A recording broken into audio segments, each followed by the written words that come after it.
We are over at Cumberland Valley National Bank today, or check out all kinds of information about this bank at CVNB.com, all their locations. But Wayne Short is with us, and we're talking more again about the refinancing aspect, because I am hearing, first of all, that the market has not slowed down in regards to the banking world at all. Not at all. No.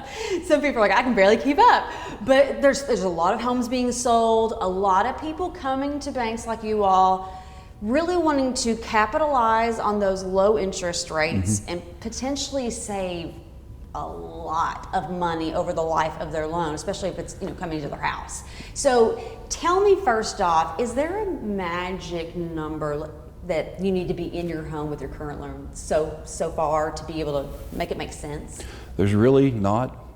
As long as you're going to save a point or more, you may want to refinance.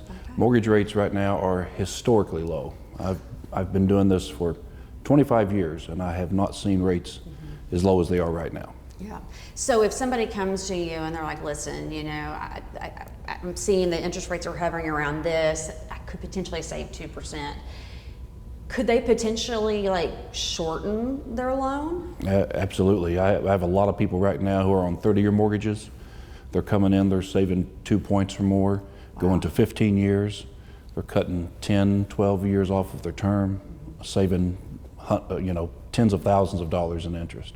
And I have not been through a refinance process myself. Now, I've been through the home loan side. But, my question is, do I have to pay those closing costs out of pocket, or can that be rolled in?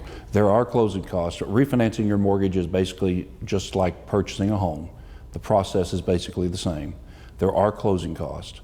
Most people on a refinance will add the cost into their loan, so there's nothing out of pocket. That's nice. That's nice. So if they maybe are taking a look at their current home and they're like, you know what, I could really need to utilize that space in the basement, finish out that basement, or add on a room, this is a great time, if they're going to be saving anyway, to be able to maybe tap into some of that equity and actually increase the value of their home at the same time. Exactly. Yeah, this is perfect timing. There will probably never be a time like this where rates are this low.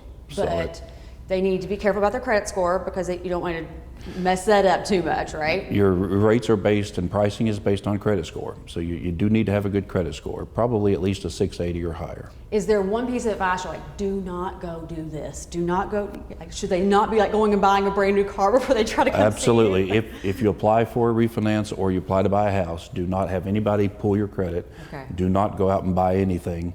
Yeah. Wait until we close on your refinance or your purchase, and then buy what you want to. All right. So in the meantime, if people have questions or they want to get this process started, or they have more questions, how can they get a hold of you? Just give me a call, email, and I'll be happy to help.